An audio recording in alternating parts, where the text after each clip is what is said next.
Welcome to Speak Up International with Rita Burke and Elton Brown. Today we have as our guest Nick Adkins, and he is going to read an excerpt from his book, How a Pair of Socks Became a Symbol of Love and Connection. Mr. Adkins, the virtual floor is yours. All right. It's good to see you, Rita and Elton. Thank you for having me on your podcast today. I'm going to read a little bit from the book, Pinksocks, How a Pair of Socks Became a Symbol of Love and Connection. And I've chosen something from chapter 10 in the book. And I tell you, the book took me a while to write. And there was a period where I had to walk away from the book for about a year, just because of life events and so much going on. I was questioning this message. Is the world really full of good? So much bad stuff happening. I had to kind of take a break and see, do I really still believe this to be true? And here's what I wrote. Is it over? Do I really believe the Pinksocks message? The world is full of good. When you believe it, you see it. Keep doing that. Some days I just don't know. And those are the days that I know I have to get back out there. I have to go to the post office. I have to put some pink socks into the flow. I have to handwrite that welcome to the tribe note. I have to gift a love more sticker to the next person I see, along with the admonition. All we have to do is show up with love and kindness. You're already doing that. Just keep doing it. We can't give up, ever. What we focus on is what we see. The macro of the news fire hose of fear, the distortion in the algorithms to steer us apart. We must stop focusing on these. The magic is in the micro. In the small things is where we find the vastness of love, where we find each other, where we find ourselves. We can't always control governments and politics, but what we can control is how we interact with each other, one person at a time, one smile at a time, one connection at a time, one pair of pink socks at a time. Keep doing that. More. The magic is in the micro. Thank you so very much. Now, the voice you just heard is that of Nick Adkins. He's the founder of Pinksocks Life, which is a global movement focused on spreading love and kindness.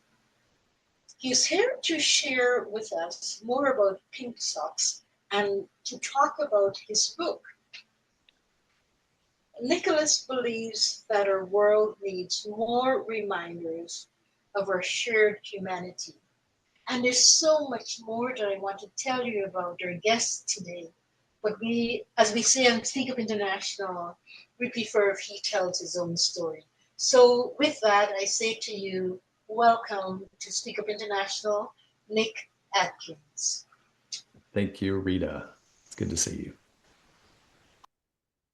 Pinksocks started off as a personal thing, and then all of a sudden it blew up to a global phenomena. Can you talk a little bit about that to us, please? Yeah, so back in 2015, I was involved with a healthcare IT tech startup in Portland, Oregon. Nobody had ever heard of us before. We were going to a giant conference in Chicago that year in 2015. And so I said to my CTO, Andrew Richards, and one of the other co-founders at that company, I'm going to go and get 50, 100 pairs of these pink socks with these mustaches on them. I'm going to wear them. I wear a kilt. I don't wear pants. I stopped wearing pants in 2012. So I told Andrew, there's going to be 42,000 healthcare IT professionals there in suit and ties. You don't wear a suit, wear some blue jeans, wear a brew pub shirt, put on these pink socks, roll your pants up a little. I'm going to have pink socks on. You put 58 pairs in your little bag, 50 pairs in my bag. We're going to roll into the McCormick Center there in Chicago. And people are going to come up to us and say, hey, what's your story? And we like those socks. What's the story? And I'm going to say, well, I'm Nick and this is Andrew. We're going to form connections this way. And And we did. And immediately upon entering the hall, people were coming up to us. And we were getting invited to come, say, oh, come meet with our CEO, come meet with our chief medical officer. I mean, we're talking like companies like Walgreens, Intel, Microsoft, Dell, et cetera.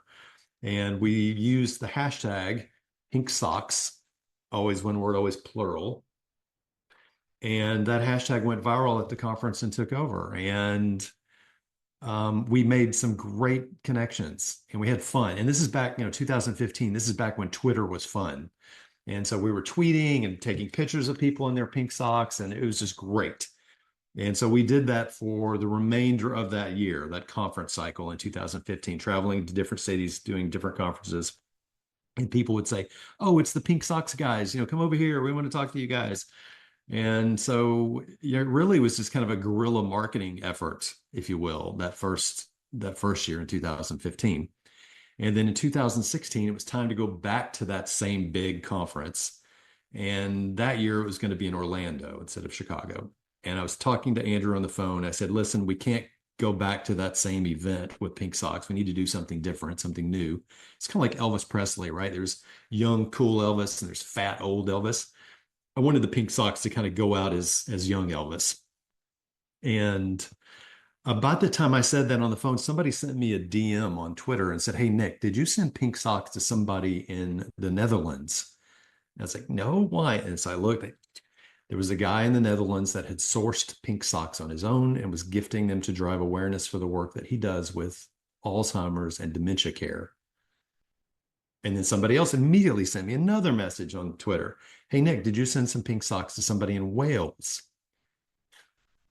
Look that up. There's a guy in Wales who had sourced Pink Socks on his own and was gifting them to drive awareness for the work that he does with ataxia, which is a rare disease. It's at that moment, Elton and Rita, that we knew that Pink Socks had gone organic. It had become something way bigger than we thought it was. And so I said, Andrew, scratch what I just said about ending the Pink Socks. In fact, get a bigger bag because we're going to take more Pink Socks this time. So that's what we did. And we just continued to have fun with it through 2016 and just, lots of connections, and it was good for everything. We had fun with it. And then in 2017, I got a call from the TED people that say, hey, listen, we'd like for you to come do a TEDx talk in San Francisco. And I was like, well, what do you want me to talk about? Telemedicine? Because that was one of the primary use cases for the technology that we created. Excuse me a second, Nick. That was going to be my next question. Okay. Talk to us about your experience on TEDx. So share that experience with us, please. Okay. I mean, do you want me to finish that thought and then answer? Because those are two different things. Okay. So they asked me to come do this talk, and I said, would you want to talk about telemedicine? They're like, no, we want you to come tell the story of the Pink Socks movement. And it's like, well, it's not a movement. It's just a bunch of happy, smiley people gifting each other pink socks. And they said, no, it's a movement. And we want you to come on the TED stage and tell that story. And that really changed everything, Rita, that TED talk in San Francisco. And they said it would. The TED people, they have a program, a protocol, a plan. They've done this many, many times. And they actually sent me a book that's like a workbook that you have to follow. And for 6 months, I had a speech coach out of LA that I would meet with once a week over video and practice and do it the TED way. And they said, listen, you think you've got traction now, but once this goes out, you're just going to go. And it did. And I'm very grateful for the TED people that invited me to do that talk. And that really did change the trajectory for Pinksocks life. Yeah. That is a wonderful story. It's amazing how things can start organically and kind of like have a life of their own. And yeah. You're just amazed at the speed that some of these projects move, and in your case, happen to be rather large. And I got him, because of that, I started getting invited to go do talks in Europe and around the world and just growing this thing. And the NHS, which is the hospital system in England, they latched on to using Pinksocks to help drive awareness for patient engagement and patient quality. And so here we found ourselves gifting Pinksocks to doctors and nurses and techs all throughout different NHS hospitals around England and Ireland. So it was just mind blowing how quickly people adopted and gravitated to this ethos of gifting and connecting one-on-one with something as simple as a pair of pink socks, So right? why do you believe that these small human gestures, you're giving pink socks away to these individuals? So how do you see them creating such a powerful connection? And can you describe one or two manifestations? Certainly. Yeah. So the first, there's two design elements on the pink socks now. There's the puzzle piece and the mustache. In 2015 and 16, the original pink socks, also known as the OG pink socks, only had the mustache. When I did the TED talk, I added the puzzle piece to represent the power of connection. Pink socks connecting people all around the world. And why I did that, Elton, why I added the puzzle piece is because very early on, I had a gestalt moment, this aha moment of what it was really all about.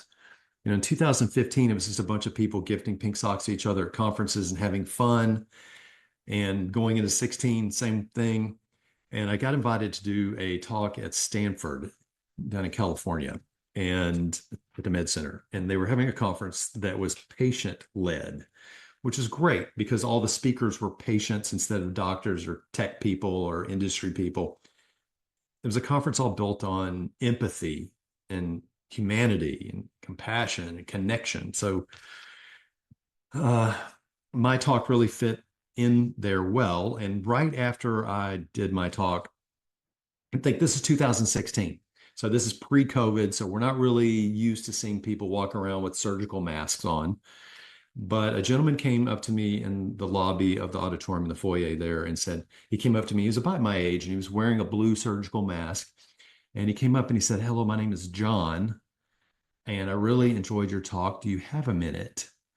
And I said, "Hey, John, I'm Nick. It's good to see you. I absolutely have a minute."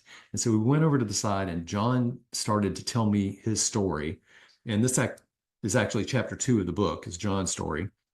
And John proceeds to tell me how he is the recipient of a lung transplant. Both lobes of his lung had to be removed and he had to receive a new set from a donor. And I tell that story in chapter 2. And as John is sharing his heart speak of this story, of this donor story, tears are running down his cheeks and the blue on the mask is turning dark where you can see the tears staining it. And I'm crying. And I'm holding space with this beautiful story that John is gifting to me, that John is sharing with me. It's in that moment that I knew what Pink Socks was really all about. It was about shared connection. It was about connecting with some person, one person at a time, sharing space, listening, hearing, feeling their story, their heart speak. And that's when I knew it was about connection. And the book is really a story, a collection of stories of heart speak along the way through these years, now almost 11 years. And I wrote the book, it was published last November, sort of 10 years. It's really a book that wrote itself over those course of those 10 years of stories that we have all shared along the way in the Pink Socks journey. And there's stories of heart speak, there's stories of loss and pain, all the things that life brings. But it's a reminder that if we can get out of our minds, out of our heads, if we can lay this down for a minute, stop doing this, take our ear pods out, connect with people. Everybody's got a story to share. All we have to do is stop and listen. And when we do that, there's magic in those moments because, Rita and Elton, we often confuse connectivity, this, with connection. We're drowning in connectivity. We're craving connection. Each one of us, everyone on this planet, it's hardwired in our brainstem. It's encoded in our DNA that we crave connection with other humans. And so when we realize that and we give ourselves the self-permission and the space to hold space with another person who's also craving connection, that's where the magic is. And in those moments of true, authentic connection in real life, standing in line at the post office, on the bus, on a plane, at the grocery store, at the gas station, in those moments of saying, hey, I'm Nick, what's your name? Elton. Oh, Elton, it's good to see you. Boom, that right there. So many times that leads to the other person saying, well, hey, do you have a minute? Well, yeah, I'll catch the next train. Yeah, I'll be late to this meeting. Yeah, obviously I've got time. I want to hear it.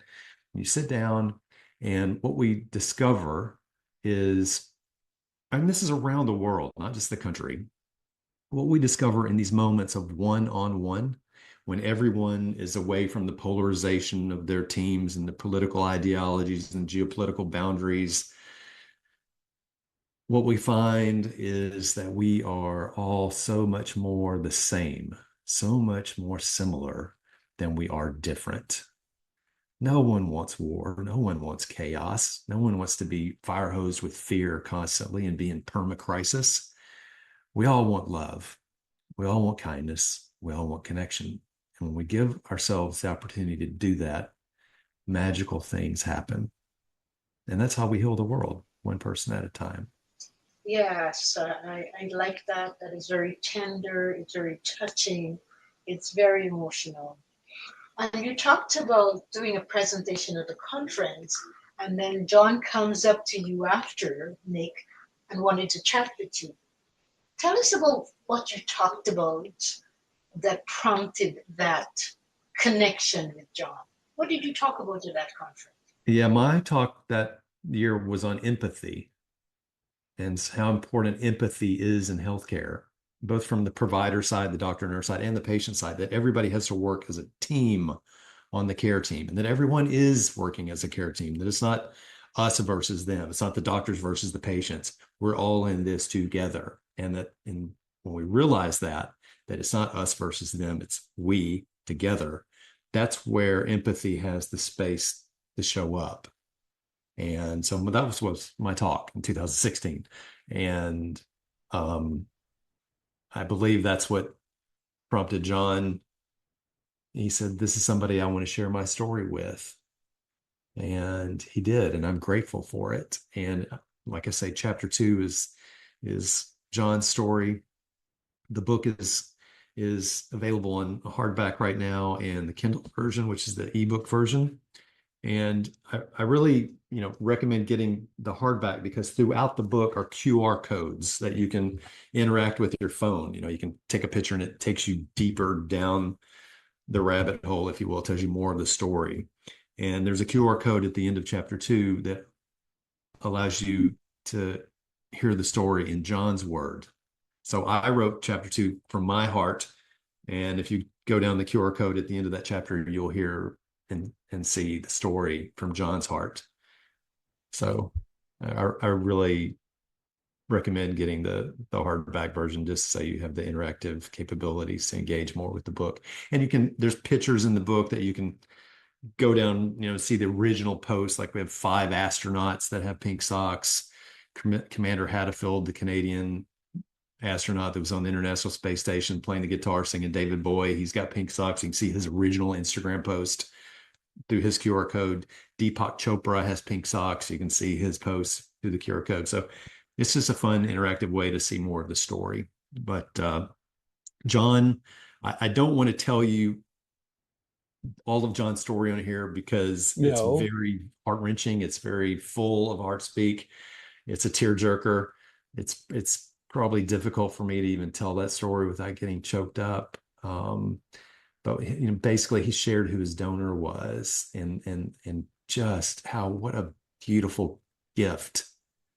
What a beautiful gift. Someone who lost their life had, John was alive because somebody gifted him their lungs. Hmm. Well, And many people want to change the world to be a better place. Let's hope so. So, what does Pinksocks teach us about changing the world from the yeah, ground up as opposed to top down? right. Well, our logo is love more, fear less, right? So gazillions of stickers, hoodies, t-shirts, all the kinds of gear, necklaces, you name it. This love more message and this love more, fear less. Love more, fear less. Let's just love more. Okay. This message of love is an old message. It's nothing new, right? It's been handed down for millennia through generations across time to show up with love. And maybe we just need a reminder. And that's what the book is for. It's a reminder that says, hey, listen, let's love ourselves. Let's give ourselves the space that we need to love ourselves, to be patient with ourselves, to be grateful for what we have and where we are, to give ourselves forgiveness and grace. And when we do all of those things, now we've provided the space that we can show up and love someone else and give someone else grace and compassion and forgiveness and patience and all these wonderful things. But it all starts with us. And that's what the book is a reminder for. That maybe throughout all the things that life brings, especially now when the world can seem so fractured and polarized and dark at times, that a reminder that, hey, we're all in this together and none of us are alone in this. And it's not unique to any of us. It's a shared experience that we're all going through this thing called life. Some days it rains and some days the sun shines. And we just have to keep going. And that's part of the experience. And that's really what the book is about how we each can show up loving ourselves, providing space to love each other. One person at You a know, time. Let's just start I one person at a concur. time. I concur with you, Nick, that the love begins with self. And on Speak Up International, we seek to inform, to inspire, and to educate. And there's no question that your story is doing that for us. Nick, who or what would you say is responsible for the person that you are today? Yeah, that's an easy question to answer. And my go-to, the one I always throw out is my dad. But if you pull back from that, I'm so grateful that I was raised in a family of love. Not everybody can say that. And so I understand what a gift, what a treasure, what a blessing, how rich my life is because I was raised in a family that was full of love. Um, but I'm grateful that he modeled what a loving, kind human should be like. And my mother too, but I was very close with my father. Both my parents passed away. And but the real person who's responsible for the person I am today is me. We're each responsible for how we show up in the world. We can't really give too much credit to anybody in our past or even in our now. And we can't blame anyone really for our failures, our mistakes. Those are ours. We have to own those. How we choose to show up in this now, every day, that's up to us. It's an intentional choice that we have to make, regardless of what's happened in the past, regardless of what may or may not happen in the future. Those things do not exist. The past and the present, future, only thing that exists right now is now. And in the now, there's only love, and that's it. And in that now, I mean, if I'm sitting on a train and somebody sees my pink socks and comments on them, and I say, "Oh, hey, I'm Nick. What's your name?" They say, "Oh, I'm John. Hey, John, it's good to see you. I've got some pink socks for you in my bag." I gift them the pink socks. We get to talking. I always say, "It's good to see you." I said that to both of you. I don't say, "Hey, it's good to meet you." There's different energy in those words. Do you know that some people will go their whole lives in this dimension, in this time, never having someone look at them in the eyes in the now and say, it's good to see you, Rita. It's good to see you, fill in the blank, whatever their name is. There's so much power, so much love and humanity in those words. Because when I meet someone, when I see someone, and I say that, I'm outside of the construct of judgment. There are no biases. I don't know where that person went to school, where they didn't go to school, where they work, where they don't work, how much money they have, how much money they don't have. None of these things are relevant in the now. Only thing that matters in the now is love and to hold space. And so it's very powerful to say, it's good to see you. And that is a gift that we give each other. Like I said, some people are never going to have someone say that to them and hold that space for them, seeing them just as they are right now, and everything is exactly perfect the way it should be. No judgment. And if we can keep doing that in each now, trying to repeat it, practice it, do it over and over and over, it becomes easier. The more we do it, the more we show up with love and compassion, not judgment. Just have to keep doing that over and over and over. Yeah. You have delivered many beautiful stories of how these pink socks has changed individuals' lives. What I'd like to know is how has these stories, your pink socks, how have they changed your life? Oh, yeah. So before Pinksocks life, I was a serial entrepreneur. I was a capitalist. It was all money, money, money. And I'd never been involved in a nonprofit. All of my ventures were for profit. And Pinksocks has been really a blessing for me in allowing me to let go of capitalism, of chasing money. It's really let me lean into not worrying about the money, because the money really isn't important in the big picture here. The money will take care of itself somehow, but what's more important is how we show up for each other in the world, how we show up for ourselves, what we're going to contribute, what we're going to give versus what we're going to take. And so it's really changed me for the better. And I'm grateful. And that's a gift that I'm grateful for every day. And I thank the universe for, you know, I follow this hashtag pink socks on all the social media platforms every day and see wonderful, happy, smiley people gifting each other pink socks around the world. And that brings joy to my heart. And so it's a good break from having to watch all the negative news or have the algorithms churning in our head on social media, to see, oh yeah, this, it's like this label on the sock says, the world is full of good. When you believe it, you see it. Keep doing that. Right. I read that from the book. That's on the label of the pink socks. And so, it doesn't mean that there aren't bad things in the world. There's terrible things in the world. There's awful things in the world, but there's so much more good in the world. And, it's like when I put my glasses on, what this lens that I look through, we can either look through the lens of love or we can look through the lens of fear. And I'm choosing to wear this lens of love, because what we focus on is what we see. And so I'm grateful to see a lot of people doing good things in their communities, and their workplaces, and their schools all around the world, how they show up with love and kindness, and using pink socks as a tool in their toolbox to make connections. I so agree with you about the importance of touching people's lives and seeing them and feeling them and hearing them. Look at the empathy that we communicate or we give to others by doing that.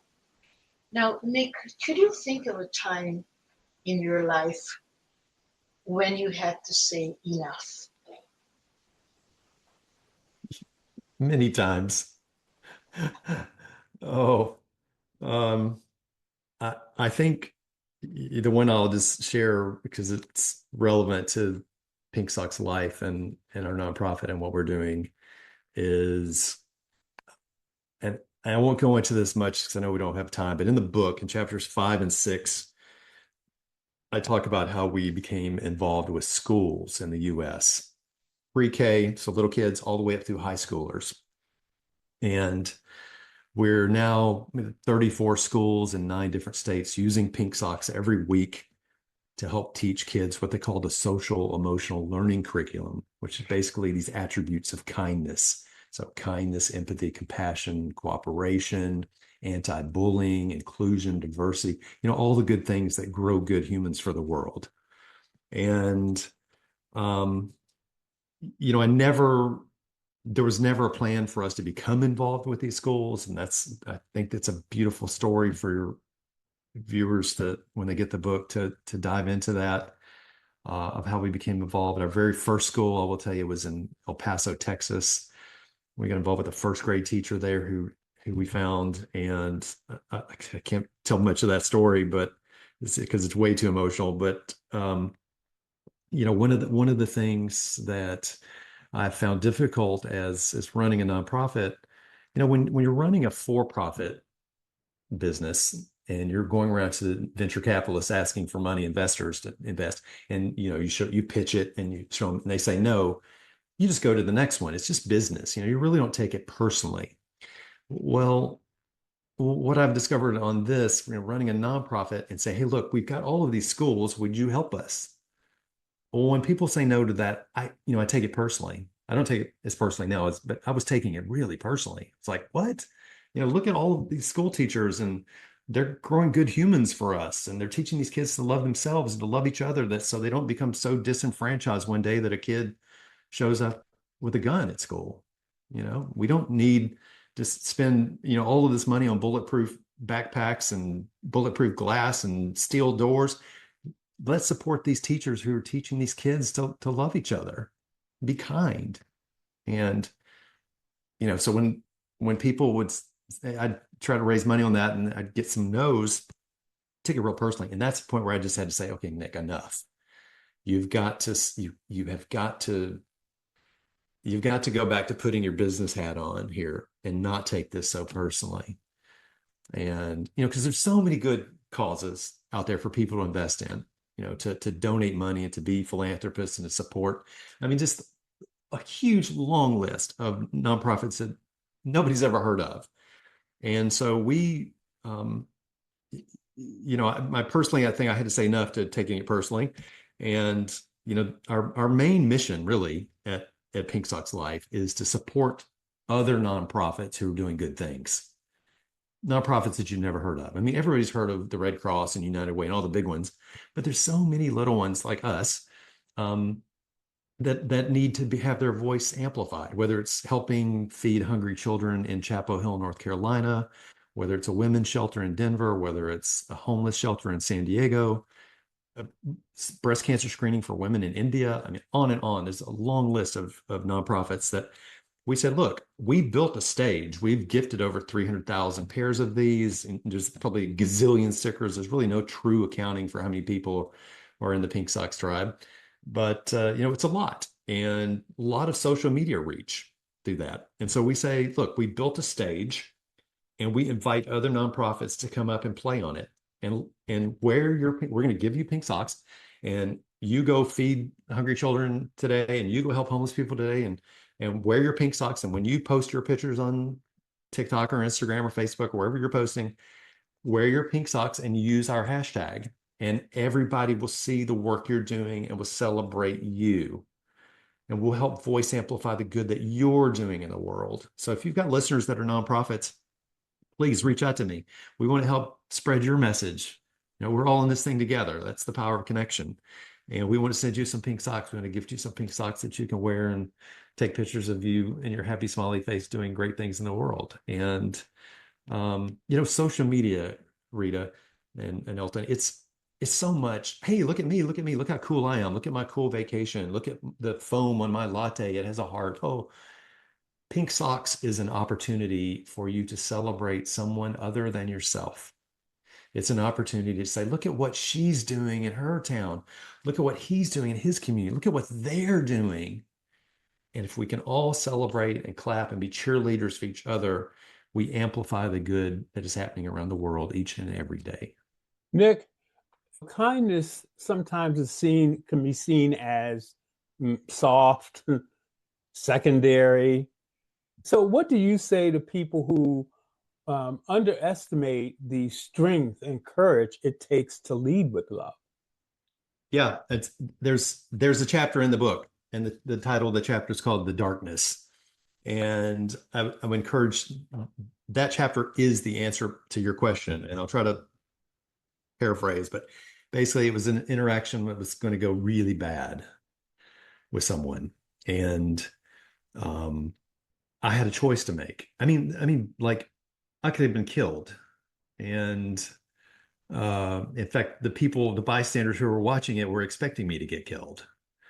And I, a man who was in deep pain, deep hurt, deep fear, deep sadness. Unfortunately, he's probably on some type of drugs. Very violent, very angry, very hostile, approached me. And I had a decision to make. Okay, Nick, how are you going to show up right now? Are you going to show up with fear? Or are you going to show up with love? This is really, you got to practice what you're preaching and you got to do it right now. And you had to make a split second decision on how you're going to show up right now, because that's going to change the outcome of how this thing goes. And I made, an intentional choice to show up with love and kindness and compassion. And that diffused the situation, a situation that could have been very, very awful. And I listened to this man's story, and standing and holding space for his pain, showing up with kindness and compassion, empathy, the outcome turned out good, right? And so just because someone else is showing up with fear, someone's showing up with anger. Anger is an attribute of fear, right? So there's only love and fear. There's elements underneath, right? So we've already named all the ones, a bunch of long lists of love. Fear is anger, rage, shame, regret, that's a dark list over here. I had to make a choice. Was I going to show up and hold space and mirror back what he was projecting out onto me and spewing out onto me? Or was I going to hold space in love and compassion? And no matter what he said to me, that I was just going to calmly stand in love and kindness and compassion. And that's what I did. And that made the difference. And these things are intentional choices. And as I said earlier, the more we do these things, the more we practice them, the more natural they become, the more instinctive they become, the easier they become. And so I'm grateful that at that point in my journey that I was confident enough to stand in love, or that would have been a terrible story. Sounds that way. It would have been a terrible story. And I'm so happy that that was the choice you made, to stand in love. Now, you talked with us at the top of the show, as a matter of fact, before we started recording, about wearing kilts. That's what you do, your choice of clothing. I want to hear a little bit more about that story, what motivated that, and what is it like? Well, it's great. How that happened was shortly after I moved from Nashville, Tennessee to Portland, Oregon. In Nashville, most of my adult life, I was a suit and tie healthcare guy, right? Custom suits, cufflinks, didn't have the beard, was that guy. And shortly after arriving in Portland, I met a guy who owns a kilt company that make kilts. And he said, Nick, do you want to try to wear a kilt? I said, yeah, of course, let's try it. And so that was June of 2012. That was the last day I wore pants. I walked out with my kilt. I put my blue jeans in the bag. I got home. I took everything to Goodwill, took all my pants, my suits. I was like, I'm done. And I've never looked back. And, I don't know if I said this earlier or how much of this we got, but, that's when I realized you have to wear fun socks. Is day one of wearing a kilt. I realized, yeah, you got to be wearing fun socks. You can't be the geek in the black knee-high socks and Bermuda shorts. So I bought a whole bunch of fun, funky socks. T-Rexes, cupcakes, rainbows, Sasquatches, pugs, you name it, corgis. But the one that really, the pair that always seemed to get the most, hey, those are cool socks, were the pink ones with these handlebar mustaches. And so that's really how it ended up being in the rest of that story. It ended up being pink socks. Nick, when you look into the future, what do you hope the word pink socks will represent? And not just as a movement, but as a way of being in the world. Yeah. I believe it's going to continue to grow and keep doing what it's doing, which is, pink socks now is synonymous with love more. So showing up with love and kindness.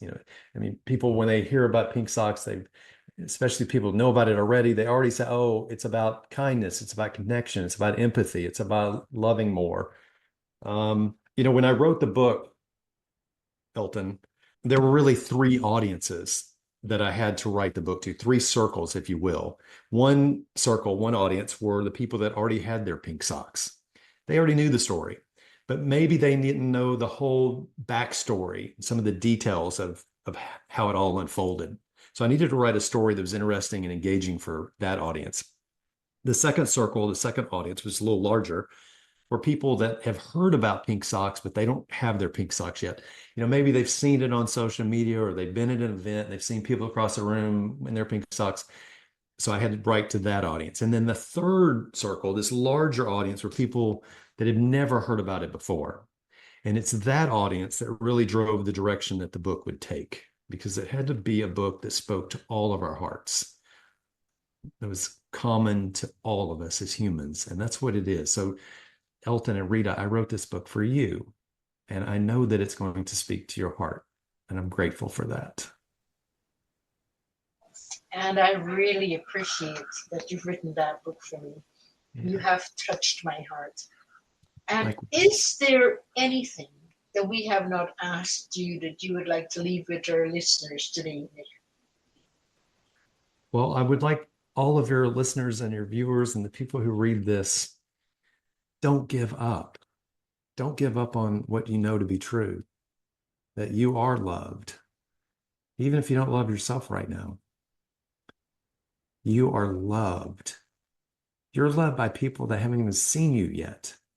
So keep showing up. One day after another day, one boot in front of another boot. You just have to keep going. We want to see you. We want to connect. Stay with us. Keep showing up with love and kindness. There's so many people around you that are hurting, that are in pain, that are drowning in fear. They want to connect as much as you do. So please give yourself the self-permission and the space to show up. And if pink socks isn't your thing, that's okay. Find what is your thing. Maybe it's a fun hat. Maybe it's a flower. Maybe it's dyeing your hair blue or red. Whatever that thing is for you that helps you spark a connection with someone, that helps you put this down, take these out, and actually talk to someone. Do that. Do that. And you will see the more that when someone says, "Hey, I like your hair. I like your hat. I like your beard. I like your kilt. I like your whatever." Instead of just saying thank you and keeping going, stop. Stop. Because every time someone connects with you right then, that's the universe tapping you on the shoulder, giving you that opportunity, that gift to share space together and connect. So don't miss each of those. And the more you do them, the easier they become. Nick, I want to thank you so much for joining Speak Up International this afternoon to give your wonderful story, I should say stories, of connections being made through pink socks and how individuals have enjoyed it, not only for themselves, but for the connections that they've made, which I think is extremely important. And on top of it, how your organization grew organically. In fact, at one point, you didn't even know that it was hitting all these No, there was no other plan. It just hitting all happened. these other continents. And you're like, wait, we don't even have a website yet. Wait. But they didn't wait. I guess love was moving at a rate that was absolutely phenomenal. And I wish you all the success that comes with connection and Pinksocks. Rita, do you Yeah. have anything that you want to add to that? Yes, I've got some pink socks. They don't look like yours, but I think I'm going to put them on today to remind them of your kindness and your generosity for joining us on Speak Up International. We certainly appreciate that. I feel the love. Good. I hope you'll email me. I hope you'll email me with both of your addresses so I can gift you some pink socks. And for your listeners, the easy way to find us is this is our website, pinksocks.life.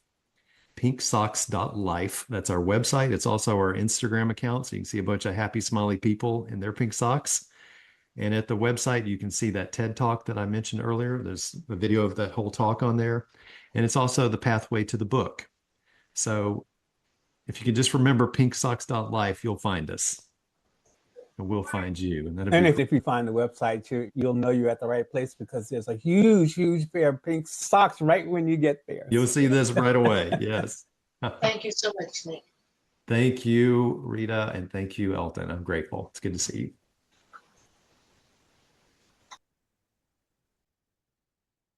Thank you for tuning in to Speak Up International. If you wish to contact our guest, Mr. Nicholas Adkins, please be prepared to submit your name, your email address, and the reason why you wish to contact Nicholas Adkins at pinksocks.life. Mr. Adkins has other social media accounts you can use to connect to him that will be listed on the description section on Spotify and other social media platforms.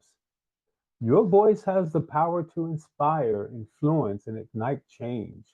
We'd love to hear your story. We want to invite you to connect to us, sending your message that includes your name, company or organization name, the valuable service you offer to your community, and your email address to info@speakuppodcast.ca. You can find our new video podcast channel at bit.ly/speakuppodcast video. You can find our audio podcast at www.speakuppodcast.ca. Our logo has the woman with her finger pointing up, mouth open, speaking up.